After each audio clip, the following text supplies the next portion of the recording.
Welcome to the Gay Buddhist Forum, where teachers from all schools of Buddhism offer their perspectives on the Dharma and its application in modern times, especially for LGBTQI audiences. These talks are offered freely to the world and made possible by appreciative listeners. If you would like to support our efforts to share the Dharma with underserved audiences, please visit gaybuddhist.org. There you can donate, find a list of upcoming speakers, or enjoy many hundreds of these recorded talks dating back to 1996.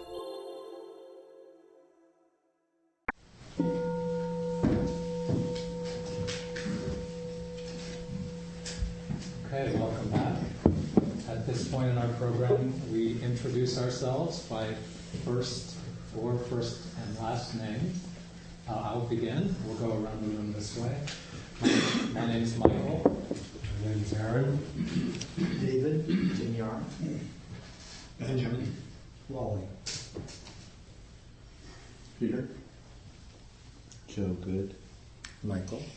Anthony. Robert. My name is Tage. My name is Cass. I'm Jack. I'm Marty. I'm Bob. My name is Michael. I'm Jerry. My name is Roy. My name is Joe. My name is David. Leor. Kaleo. I'm Dave. Jose. George. I'm Tom Bruein. My name is Clint. Peter. Gino. My name is Osvaldo. I'm Jerry. And Mike? I'm Mike. All right, so our speaker this morning is our very own Harley Shapiro. Harley has lived and worked in the San Francisco Bay Area since the mid-1960s, when he attended university here and was fortunate to participate in the political and social changes of those times, including studying and practicing the teachings of Buddhism.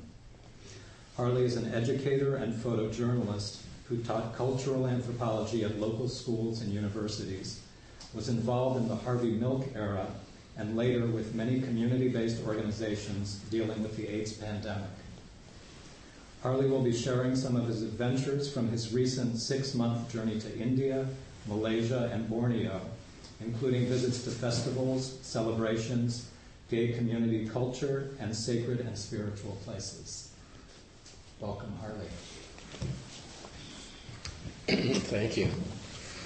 And thank you so much to the Sangha for inviting me to share some of my adventures and journey this past year. Again, just thinking about how to share that 6 month of travels is quite daunting, but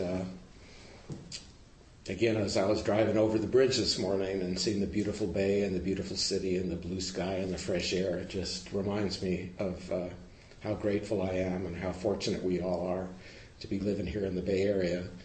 And for me, to be able to have experiences over in Asia in very, very different places, and still this is home, is I just have so much gratitude for that.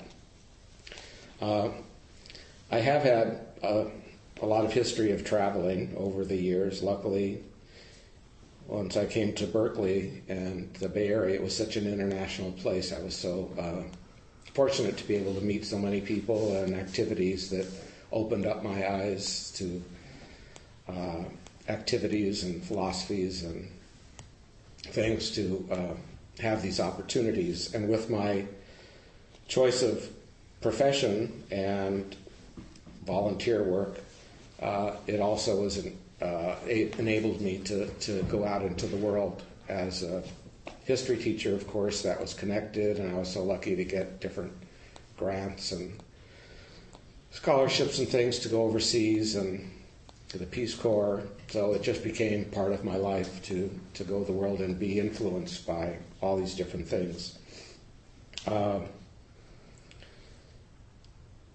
As I went on this big trip, I had been planning to go back to India. I've been there 4 times, and then this was going to be the 5th. And it just didn't happen. There were a lot of things that came to delay it. Though 2 years ago I was able to go to Laos and Cambodia and Thailand for 3 months, so that was pretty good. But I did want to go back to India and spend a long time. And I did prepare this time. I did outline in sort of places I wanted to go and things I wanted to do.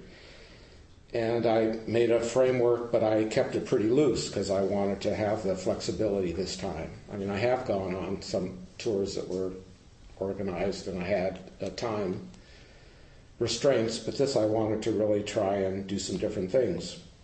However, of course, as you make plans, I did connect with friends over there that I've known. I met some people 30 years ago on my first trip.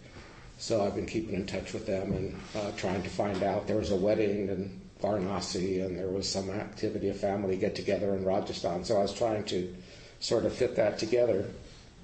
I also did a lot of research because I wanted this time to visit public health facilities, universities, different NGOs, and different AIDS services, things that were going over in India and in Malaysia. And I did get involved. I did want to get involved, not just to go see sites, but I wanted to be able to live in a place and really get to know the neighborhood and get to know local people.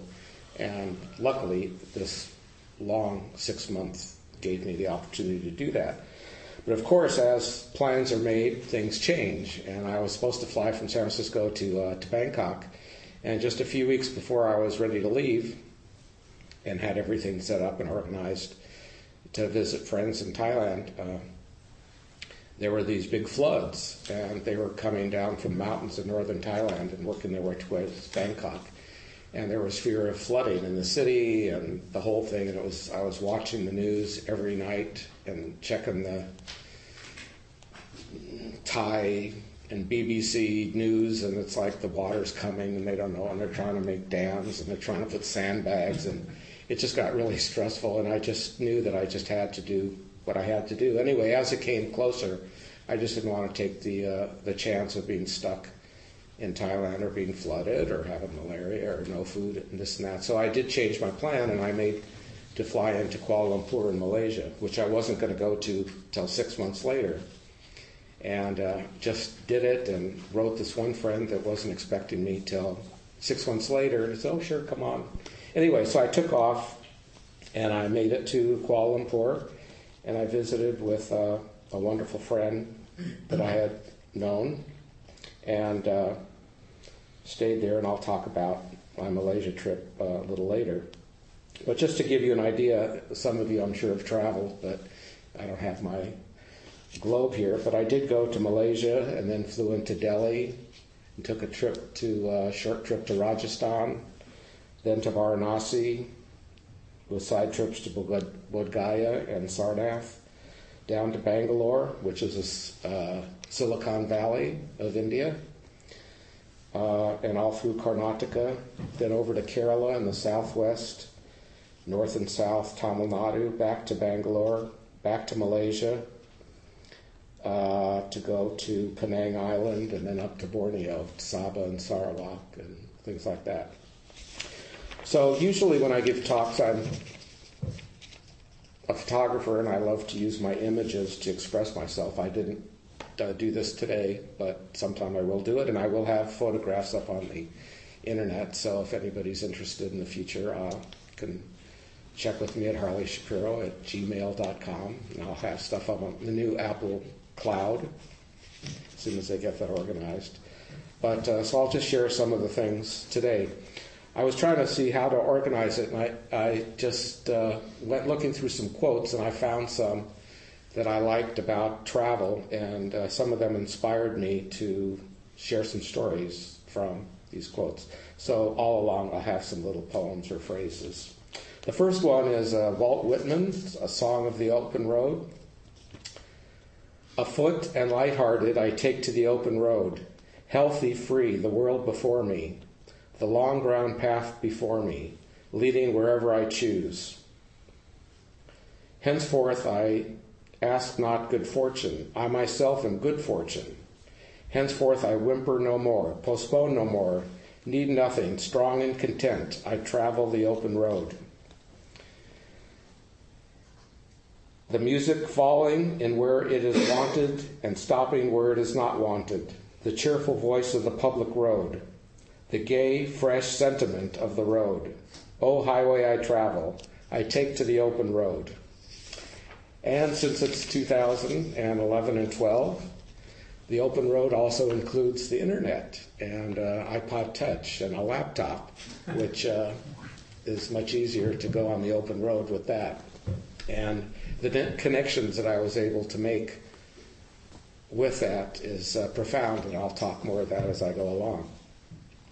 The changes that I saw, I was there for the first time in India in 1978 on a Fulbright scholarship with the University of San Francisco. And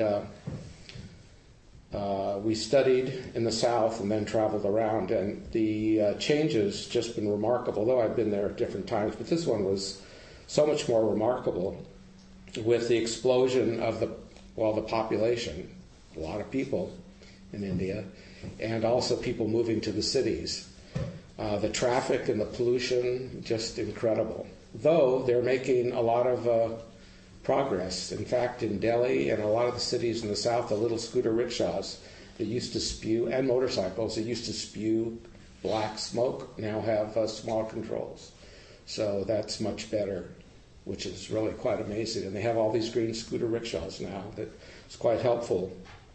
Also, actually, in Kerala, they have laws against smoking cigarettes in public, and it actually works. You just go to, this is like bizarre for India, to go to restaurants and public places, and there's nobody smoking. Even in the streets in Kerala, in Kochi, you never see anybody smoking cigarettes on the street, which, is quite amazing, but they have that happening. Again, a lot of the towns I was in used to have just bicycles and bicycle rickshaws, and now they're cars. And it's just incredible. Some of these small streets and cities, it's just traffic jams, and everybody wants. There's this big middle class growth, so it's pretty crowded.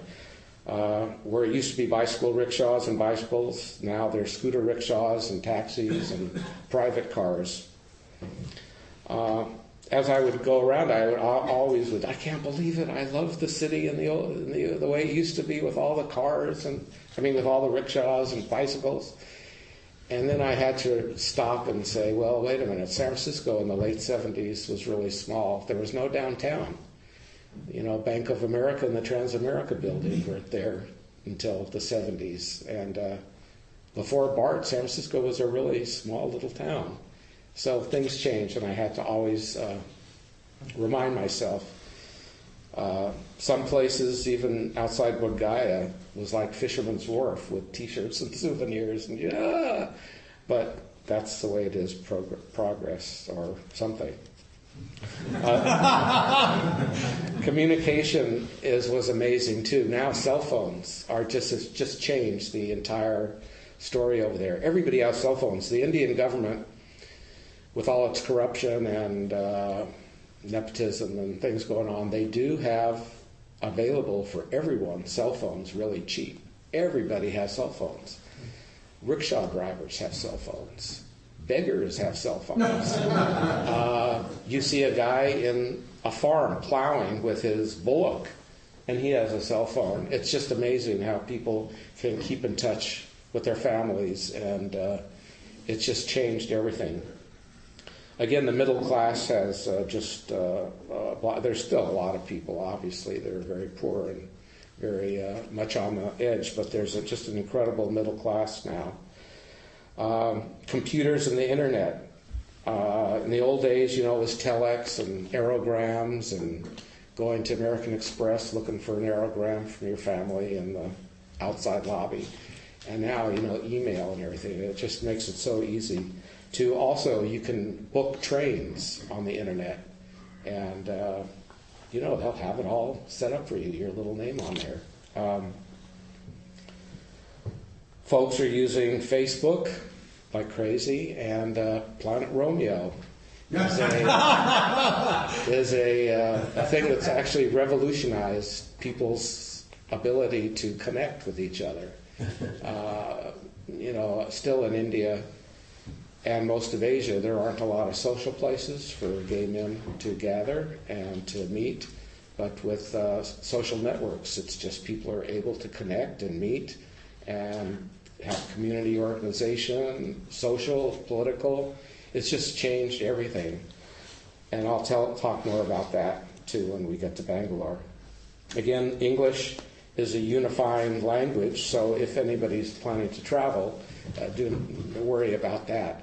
Every state has their own language in India, and often people don't know their neighbors' languages, so that's one benefit of colonialism and imperialism of the British was that English is pretty much spoken all over. I mean, obviously in the countryside, people don't, but it's the unifier. And now there's so many people from India living in different states that English is the only way they can communicate. Even in Bangalore, there are so many people for the IT and the communications and engineers that are from all over. They all speak English because they can't in their offices and socially. Also, it's very different, the political situation. So Indians have always been politically involved, and they vote. I think the voting record is like 95%. I mean, everybody, even people that are living on the street, you can have a political conversation with.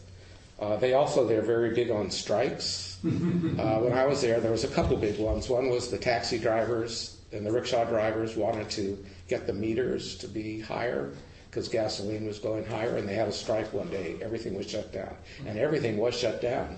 And they did get a rise on their meter rates, which are still cheap. You can go across town for like 50 cents. And another big one was the national government was trying to allow these big companies, multinationals like Walmart, to come in. And of course, India is built on so many middlemen and little shops and little small businessmen that they are opposed to something like a Walmart that would just gobble up. And they had on several days a strike where the whole economy, the whole city is shut down. Even the little guy selling cigarettes and beedies on the street shut down. And sure enough, at least for now, the national government had to backtrack, and Walmart will not be coming to Calcutta. The food and clothes, the food's the same. There's still lots of chilies, and it's the eating with the right hand. That's still the case. And it's really sort of, they say, to eat without the hands is like you lose the real meaning of food. You can't appreciate the taste using metal utensils. And as you come into the restaurant, no matter where you are, at a really cheap place or an expensive place, they always have sinks, and you just wash your hands and you eat. And then when you're finished, you go and you wash. And it's really quite amazing. The clothes, of course, Western clothes have taken away of a lot of men's pants. They wear the pants more than the dhotis and the lungis. Women still wear the saris pretty much. Except it's interesting now, even where it was saris, they're wearing more of the Punjabi pants that are more pants that were usually not in certain states, but women are becoming more liberated. And but still in the South, men still wear those little wraparound dhotis, and in the South they're always white. And just one thing, when you go to a temple in South India, men, you're only allowed inside with a dhoti and no shirt. That's just part of the thing. And so it's really quite nice when you just... Well, it's very hot, so it's nice and cool. And so I would go... in Kerala, they're very strict on allowing non-Hindus into the temples. And so my friend went and asked the head guy, could I bring my friend? And this man, he says, no. So I couldn't do that, so I stayed outside. But then we went to another town, and he just had a little bakshish. Bakshish is like a little tip, and that made it okay, so I could go into the temple. But you have to take off your shirt, you have your little thing, and you go into the temple. It's quite interesting. Again, it's all contrast. Again, India is just contrast. You look one way and there's the most beautiful woman you ever saw in the most beautiful color sari, and you turn around and here's a leper, standing right there. And you look this way and there's this incredible Rajasthani with an incredible turban, and then you turn around and there's a kid that's, has some difficulties. So it's all those contrasts, and it's total adrenaline. So here we go through another one. Ralph Waldo Emerson. Though we travel the world over to find the beautiful, we must carry the beautiful with us, or we find it not. So that just reminded me that as I traveled this time, I tried to use my study and practice of Buddhism to help me be balanced as going through some sometimes pretty hairy days, and but also to remember the interdependence and the relationship with others, as sometimes you see such drastic contrasts with people. I just sort of kept in mind the Four Noble Truths, the Eightfold Path, the Golden Rule, compassion, the idea of karma. I did a lot of meditation and mindfulness, and all this when you're just constant adrenaline. Sometimes with South Indian coffee, sometimes with chai, but just to keep that. I did often use meditation as a helpful tool when I'm waiting in a delayed airport or delayed train station, or walking the streets to just do meditation as I'm passing these incredible sights. There is spirituality everywhere in India, you find, and it's always important to be present because things change so fast and so often. One thing about awareness and mindfulness, one day I was sitting in a little restaurant sort of thing in Varanasi, and there's these little, it's in the old city, and there's these little lanes, little warrens. There's no room but for people, and once maybe a little motorcycle going through, and there's cows and all these pilgrims. And anyway, so I was having some tea and watching, and a cow came and gave a big dump right in the middle of the road. And the road's this big, and there's this big cow dump. And then a guy's shop is right here, and he doesn't clean it up because I guess he's not of the caste to clean up. They have people that come maybe 3 times a day to clean up stuff. But and it was right in front of his shop, but I was just watching for like an hour, and all these people are coming through barefoot. And by the way, in this whole area of Varanasi, there's not one piece of broken glass or not one bottle cap, so people can walk barefoot without fear of hurting themselves. But the cow shit's another thing. And so there is a term for holy shit. It really means something. Varanasi is a place to encounter it. But as I was watching, it was incredible. For that whole hour, not one person stepped in it. There is so much awareness and mindfulness of where they're going and how they're going. And there's only that much room. It's not like, and people just would step over and to the side, and I just couldn't imagine so many people paying attention. It's also when you're in traffic, in so many streets, there's no signals, there's no lanes, there's no rules, there's no, people are driving both ways and up on the curbs, but people are just paying attention. And, so many times you're in a rickshaw or in a motorcycle and you just miss somebody by this much. And usually, there are accidents, of course, but considering the way they're driving, people are just watching, and they're paying attention, and that's awareness and mindfulness really makes a difference. Okay, so we'll go to Pico Iyer, who's a wonderful travel writer. Why we travel. Travel spins us around in 2 ways at once. It shows us the sights and the values and issues that we might ordinarily ignore, but it also, and more deeply, shows us all the parts of ourselves that might otherwise grow rusty.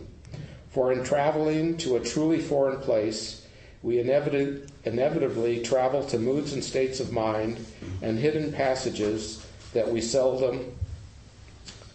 otherwise seldom have cause to visit.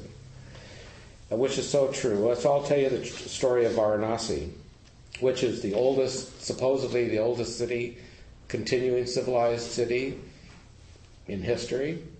And it feels like it, and it smells like it, and it's just incredible.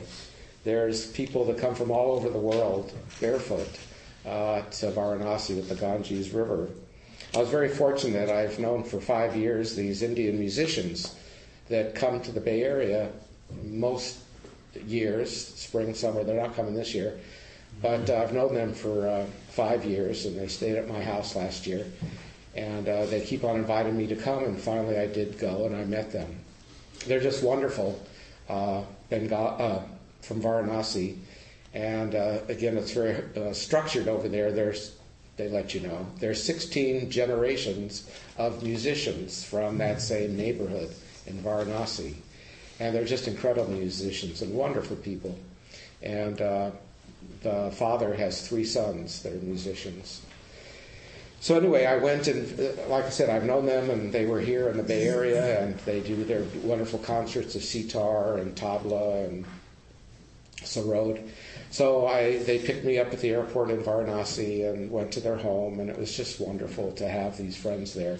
Took me around. I went and got a little hotel because I wanted to be right next to the Ganges River, and they helped me out there. But they did many concerts there, and it's really just... It showed me around the holiness of Varanasi. The night I arrived was a special Diwali. There is Diwali, which is the Festival of Lights, and when I was in Delhi it was Diwali, but I got to Varanasi and they said, oh, it's Diwali. And they said, oh, well, in Varanasi we have a special, it's only for Varanasi. It's when the gods come down. And whatever it is, they took me, and I supposedly had a private pass to sit in a VIP section. Well, this was my first night, and it was like 1 million people and crowds like this, and it was just, I just relaxed and breathed and just knew it would be okay. I never got my VIP section, but it was fine because I sat up there, and it was just incredible. These thousands and thousands of people, and music, and colors, and dancing, and which will be up on the web at some point. Some beautiful stuff I want to share. That was great. There was also to be down on the Ganges River, Mother Ganga. I would go down in the morning, there'd be a mist, and I would do yoga because it gets pretty hot, so I'd try and do that early. And you see people bathing and swimming and drinking the water. It's the most unbelievable sight of all. And again, I have incredible photographs of that, and spent a lot of time just sitting watching the humanity go by. There was also quite moving. I did have the experience for the first time being involved with spreading ashes of a cremation with Harvey Milk in the San Francisco Bay a long time ago, and of course during the 80s with many friends here in the Bay Area. But I took some ashes of my 2 friends that passed in the last year with me, and went, and my friends helped me set it up. There was the Hindu guys would do prayers and do all these things and mix it with all that, and then we went out in a boat and sprinkled it in the Ganges. It was a very moving, meaningful, and both my friends, the one who was sick for a while, she thought that would be cool for me to do because she knew I was planning, and the other friend wasn't. We talked about it, but not in the sense because he wasn't really sick except for a couple days. So it was quite moving, and the Ganges is a powerful river, and it's so much history. Also, I met a wonderful guy there in Varanasi who was a young guy, and he, a gay young man, and he took me to his clinic where he volunteers, and another young man who's a gay doctor man, and they run a free clinic for mostly young people and old people. And I went and spent a week or so there just hanging out with them, and all these people would come and they would get it for free if they couldn't pay, but the usual fee was like 50 cents. And it was incredible, the love and the humanity of of these people, and how they, the people that were so sick and needed care would just come and be taken care of. There's a lot of NGOs, a lot of foreign organizations that help out. And of course, in the middle of all this, a guy comes walking by with a cobra in a basket, and he pulls it out, and, plays his flute, and, you're trying to concentrate on this wound, and again, photographs of that too. It's really, I've been around a lot of places. It's really the most amazing city, and it's safe, and it's really safe and clean. I didn't get malaria. I didn't get sick, and it's humid, but just incredible. Okay, so here's one. Stop worrying about the potholes in the road and celebrate the journey. It's almost axiomatic that the worst train rides take you through magical places. And one thing that I try and remember is really difficult when you're in a taxi with a crazy driver, or a rickshaw with a crazy driver, that a lot of these people believe in reincarnation. And they have they have a hard life, and then you think sometimes, gee, they don't really care if they die, because hopefully they'll come back as a higher caste. So that's always, but usually you just have to let go and go with the flow, and hopefully you come back. There were times I was driving with different friends on the back of their motorcycles, and it was quite scary. And with rickshaws, quite scary. Some of those buses, but you just have to let it go. One was a train going down to the southern tip of Kerala, and I couldn't get a ticket. By the way, though, if you're a foreigner, the trains are often pretty booked up. If you're a foreigner, they have special reserved seats for foreigners in the major cities. So you can get unfortunately, the town I was leaving from didn't have that ability, so I ended up in second class, which was fine, but my seat didn't appear. But you just got snuggled in with these people, and it was just the most wonderful trip, because they're friendly, sharing their food. There are all these pilgrimages. There was a big festival going on, so they were singing songs, and they had their music, and sharing their pomade what is it, gel, or whatever that is. And just wonderful. Also, the trip to Bodh Gaya was incredible. It was the dirtiest, bumpiest ride. It was 5 hours from Varanasi. And it was, in the old days, you didn't have air conditioning, so you're inhaling dirt and dust. This was air conditioning. It wasn't so good because it wasn't working so good, and then it was freezing. But anyway, it was just a horrible ride. But then you get to Bodh Gaya, which is the place where the Bodhi tree is and where Buddha was enlightened. And it's just the most incredible town. Again, I can go on and on with that.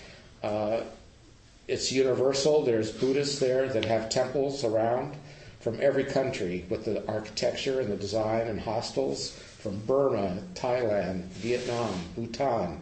It's just wonderful. You have this whole universal Buddhist community. Their dress is different, their rituals are different, their prayers are different, but they all have that unifying faith and learning. And then you have the big temple that you go in, and it's the most peaceful place, I think, in all India. It's just so beautiful, and there's all these places to meditate and to be quiet and to chat, and it's just quite spectacular. And just to think that that's the Bodhi tree. When I was there was also something like 400 Tibetan monks that were there, and they were chanting and doing music and smiling. Tibetan monks are always all the monks are really very friendly, but these guys were just so fun. They were taking my picture and I was taking their picture. And, in the middle of their meditation, they would stop and get out there, check their email or something.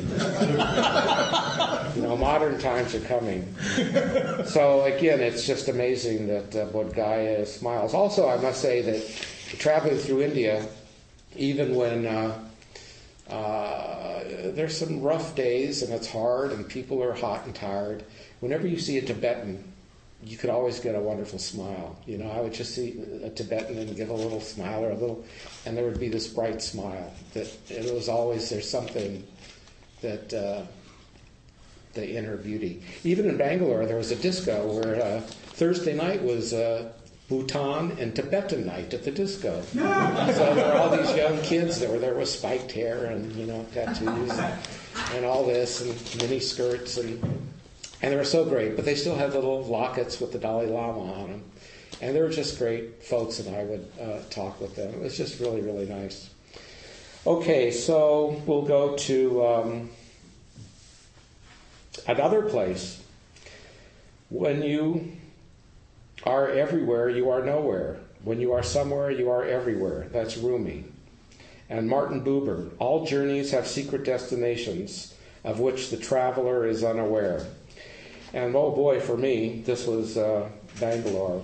So I was down in Varanasi, planning to go with my friends from San Francisco up to Calcutta and then up into northeast.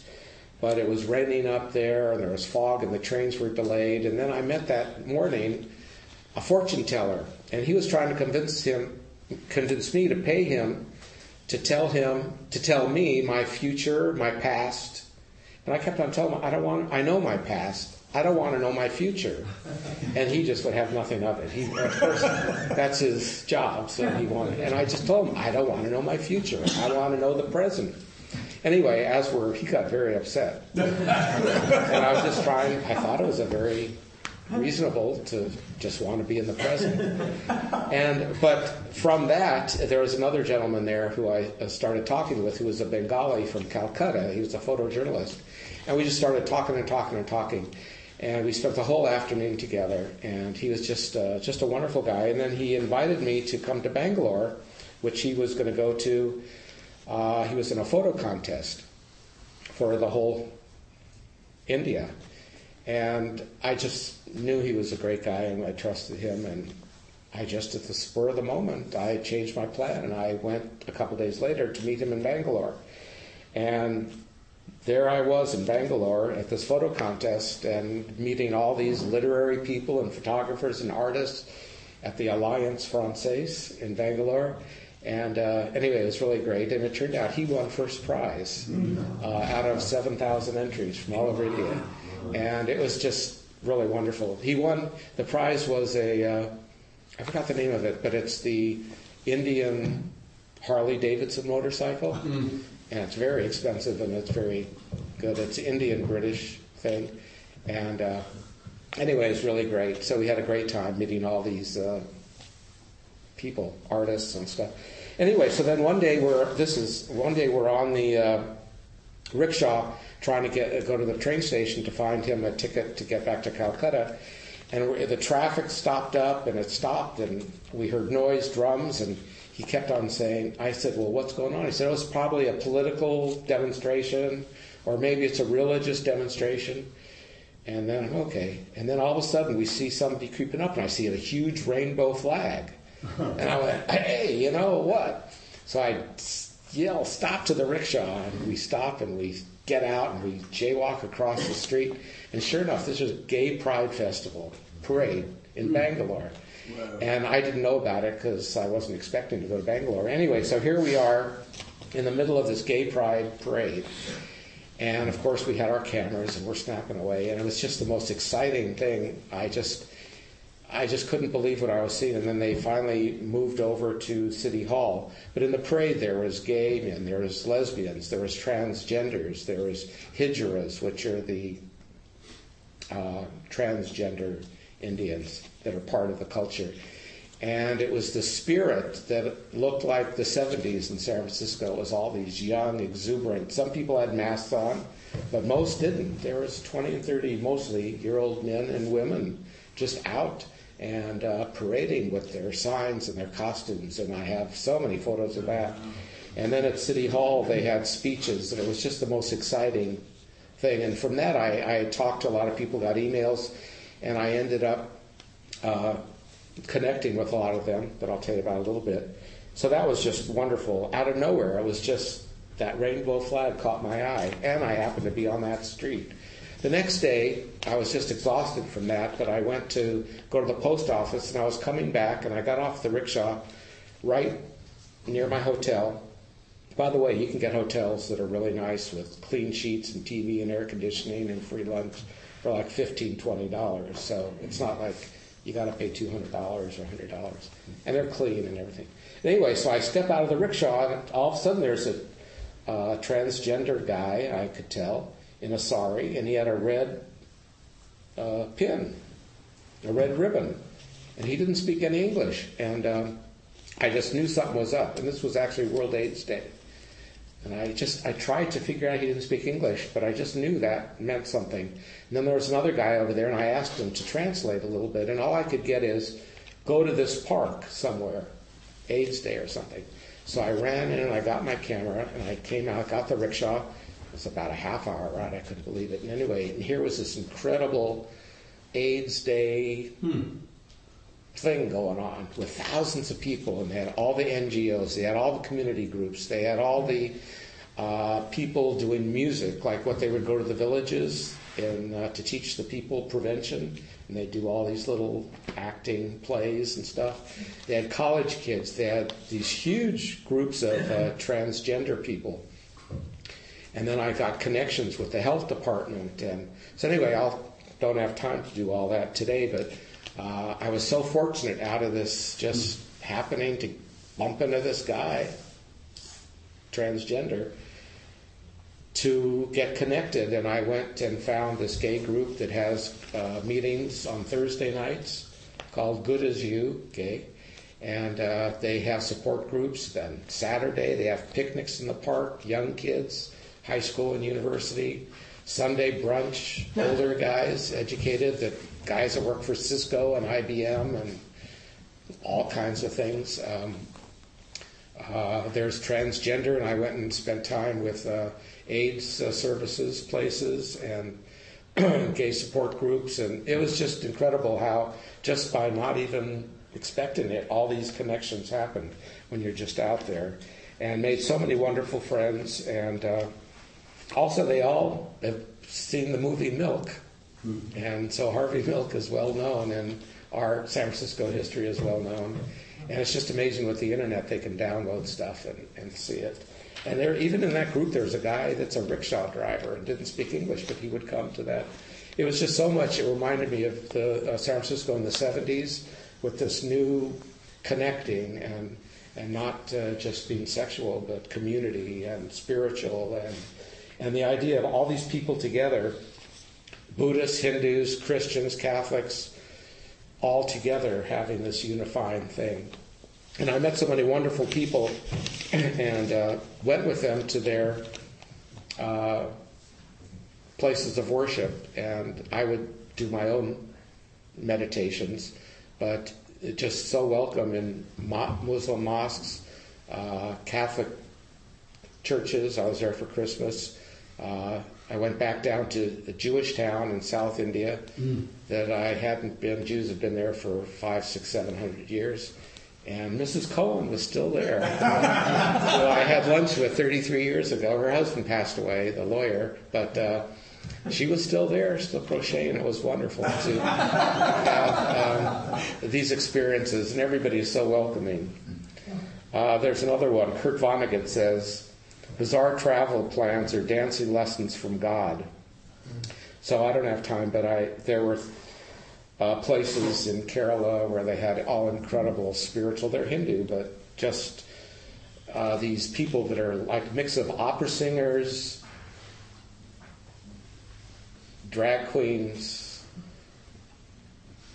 ballet dancers, psychologists. They would spend hours doing these big costumes and makeup, and they'd sing and they'd dance, and then they'd sit, and people would come and whisper in their ears, and it'd be like their psychologist. And people would like get some therapy right there and then. It was just incredible. Also in Udupi, just incredible. I spent time at met a guy who invited me to his town. He's an Ayurvedic doctor, and he runs a clinic and a hospital and a school, and he was wonderful, and they do incredible work there.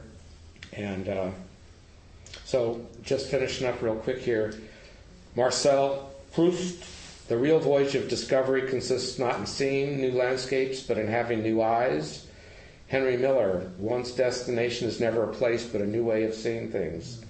And again, the wonderful people I met, this friend Johnny and Kenora, they're Catholic, and he's Catholic though. His family came traced back from the time of Jesus.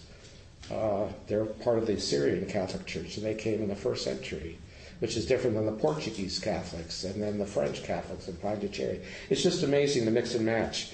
The Muslim architect I met, he invited me to his home in Kasaragod, and I went and stayed with his family. And these women that are always covered on the street, I was at their house, they were smiling, taking pictures with me. The Hindu friend in Kochi, who I spent time with him and his family, is just incredible, the universality. Harley, if you want to leave time for questions, we have just maybe 3 or 4 more minutes. Okay, Rudyard Kipling, the first condition of understanding a foreign country is to smell it. So I have to go on and on, but I'll just stick with the food. And again, the food is incredible, the smells and the combinations. Every state, every city has different food. Then when we go to Malaysia, which unfortunately I don't have time to say, but the mixes of Chinese and Malay and the tribal and the it's just amazing. And one last little thing is my friend in Kuala Lumpur, who's from the Iban tribe up in Borneo, who's went to college, and he's the food and beverage guy at a 5-star hotel. But I was lucky enough to go to his family up in Borneo in Kuching, and then take a ride and for 5 hours in a car, and then a boat, a canoe up a river with crocodiles, and then sleep with his family in a longhouse, which is like 40 families in a longhouse, and with the blowgun and the heads and kept in the back. And it was just incredible, again, that we're all connected, that there is no separateness. The humanity is so universal, and that's a whole other story of the time in the longhouse with the Borneo headhunters. But it was just incredible, and I'll just leave with this last quote from Pico Iyer. Travel is like love, mostly because it's a heightened state of awareness in which we are mindful, receptive, undimmed by familiarity, and ready to be transformed. That is why the best trips, like the best love affairs, never really ended. So thank you so much.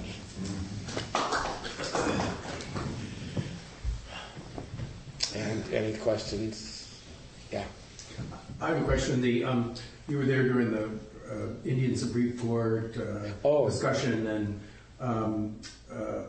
I, if I remember, the court ruled that that homosexuals deserve protection. I'm not sure what the final status was. It was challenged, but what was it like being there during then, and what is your sense of LGBT kind of presence, awareness, safety?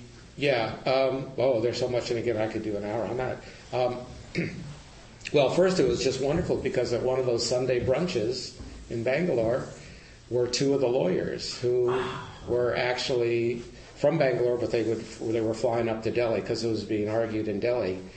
And they were just these incredible men, and they were very hopeful. Of course, they had crazy stories about how there's still so much homophobia, but they're hopeful that this will be able to not go on. And it's a crazy scene. But since that Supreme Court hearing, people are emboldened. There's some meeting places now that are open. Obviously, all these NGOs are open. People are getting together again with the internet. It's incredible. Education, AIDS education is very much part of their culture. Like I said, among straight and gay, because AIDS is an issue for everybody. But there's a lot of money. There's good treatment. India makes their own AIDS drugs, so people get their medicine. I mean, if they can get it, or if they're in a place to get it, but it's available. Mm-hmm. People are very aware of safe sex. it's like I said, it feels like this whole thing is blooming. These very bright, educated people are connecting with each other. They're emboldened. A lot of people coming to Bangalore and big cities are like people coming to San Francisco in the 70s. Mm-hmm. They're getting away from their families, their traditional conservative areas. They're connecting with each other. They don't have the pressures of family. They're coming out. All these stories of these guys that I was talking with coming out to their parents. It's not so easy in India. So it's very hopeful. They're really smart over there, and they're really bright, and things are changing. Is there the whole caste system? Are people challenging that, or is that just still locked in? As if you're born in this caste, you got to do this. Well, it's changing. Yeah, it's changing, especially people moving to the cities. I mean, obviously in the countryside and in villages, I'm sure it's still there. But no, I mean, like I was asking people that work for Cisco and IBM, what caste are you? They don't even want to talk about that. It's a non-issue among that strata. I still think among people getting married, it's still an issue because they want to marry within their group, not only their caste, but their own religion and their own social group. It's still very strong, but it's just fallen apart for a lot of people. But, it's a big country. There's, 1.2 billion people. And a lot of people are old-fashioned, traditional. But it's changing dramatically. And people, actually, the street sweepers and the toilet sweepers, they're not really that caste officially, but that's their municipal job. So they'll get paid by the city to clean the streets, which maybe a Brahmin might not do. Mm-hmm. Though there are poor Brahmins, and there are rich untouchables. So, really? Wow. Yeah, no, the chief minister. Oh, there's chief ministers in Calcutta is an untouchable. Yeah, there's a lot of fluidity now. Though there is a lot of traditional thing. You can't make generalizations in India. I think we need to leave it there. Thank you so much, Harley. Oh, thank you. Announcements. Jerry. Hey, thanks, Harley, for coming today. Next week, our speaker is one of our own, Joe Rodriguez, and his topic, which I think is kind of timely, is going to be, where'd it go? Equanimity in election year. Some hard-earned lessons from a committed political activist and a Zen practitioner. Clint. Well, I'll make my standard pitch here for the Rocky Street Youth Center dinner. Usually it's the third Saturday of the month, means this coming Saturday. I have a schedule conflict, and Kay, who sub for me if I'm not available, is in Japan visiting his father who's ill. So I'm moving it to the fourth Saturday, which is Gay Pride weekend. So we may not be able to pull this off. I need to have a couple more bodies in order to pull this off. And the kids love the dinner. They're very appreciative. It's a lot of fun. So if you have like a little window of time on Saturday, Gay Pride weekend, like about from 2 to like around 6 or 6:30, it's a fun experience.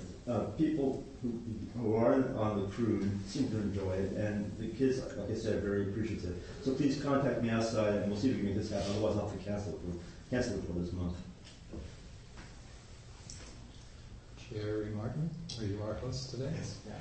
Hi, there's cookies and strawberries out there for your pleasure, and on the sideboard there's hot water, you get tea, and we request that you wash your cups out with soap and water afterwards. I'll be coming around with the donut bowl, and the requested donation is $5 to $8, but it's whatever you can give. And it's at 10:30. A lot of people will gather outside to go to lunch together. I think that's all. It's Joe. I have a show called When We Fall Apart, dance theater, happening here in the Mission for the next 3 weeks. I know a lot of you have asked me to keep you abreast of these shows, so there are cards out there in the lobby, and it's based, inspired, I should say, loosely by Pema Chodron's book, When Things Fall Apart. So, it's really interesting. Okay. And I want to remind people that our annual fall retreat is coming up in a little over 3 months. It's going to be the 4th weekend in September, the 21st through the 23rd at Vajrapani Institute. Jana Draka is going to come hang out with us this year and give a couple of Dharma talks. I think it'll be really wonderful. Jerry Jones is once again doing registration, which will open in early July. Tom Bruin's also helping me out this year. So if you have any questions, please feel free to ask me or Jerry. And I think that's it, unless there are any more announcements. Okay, let's gather in a circle. The cookies are homemade.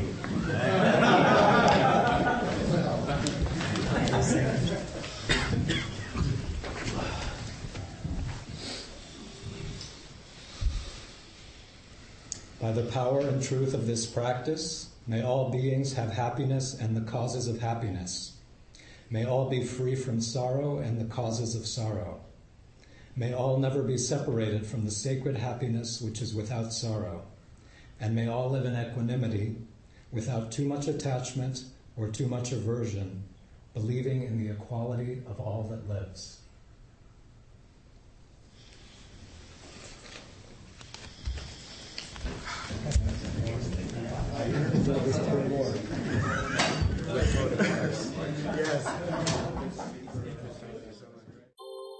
Thank you for listening to the Gay Buddhist Forum. If you would like to hear several new talks per month and be notified of upcoming speakers so you can participate live, please subscribe to this podcast, like us on Facebook, and join our mailing list by visiting gaybuddhist.org.